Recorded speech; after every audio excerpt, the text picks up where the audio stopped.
हा मँगो फ्लेवरचा अगदी bakery style असा केक कसा बनवला आहे ते आज आपण या व्हिडिओमध्ये पाहूया।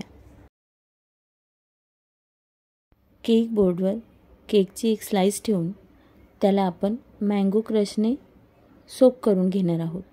यामुळे केकच्या स्पंजमध्येही आपल्याला मँगोचा फ्लेवर मिळतो। यानंतर यावर आपण क्रीम अप्लाय करून घेणार आहोत। या क्रीमवर मी मँगो क्रश ॲड करून घेणार आहे। इथे मी मालाचं क्रश यूज केलेलं आहे। असे केल्यामुळे क्रीमलाही मँगोची चव येते। आता सेम याच पद्धतीने मी सर्व लेयर्स ॲड करून घेणार आहे।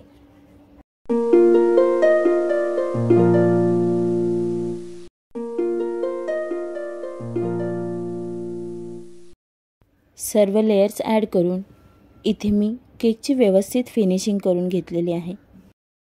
आता मला या केकवर जेल कलर लावायचा असल्यामुळे मी जेलमध्ये थोडंसं येलो कलर आणि अगदी थोडेसे पाणी ॲड करून ते पायपिंग बॅगमध्ये भरून या केकवर ॲड करून घ्यायचे आहे। जेल कलर केकवर पसरणे अगदी सोपे आहे। मी इथे केक पूर्ण कवर न करता ड्रिपिंग स्टाईलमध्ये कवर केलेला आहे। यानंतर इथे मी व्हाईट जेलनी काही राउंड्स बनवून घेतलेले आहेत। तशाच पद्धतीने जेलमध्ये ब्लॅक कलर ॲड करून आपण ब्लॅक कलरचे थोडेसे राउंड करून घेणार आहोत। आता इथे मी टूथपिकच्या साहाय्याने अगदी प्रेशर न देता हळूवारपणे आतल्या साईडनी आपल्याला ही रेष सोडायची आहे। आता आपण दोन गॅपच्या मधून टूथपिकच्या साहाय्याने बाहेरच्या साईडला एक रेष सोडायची आहे।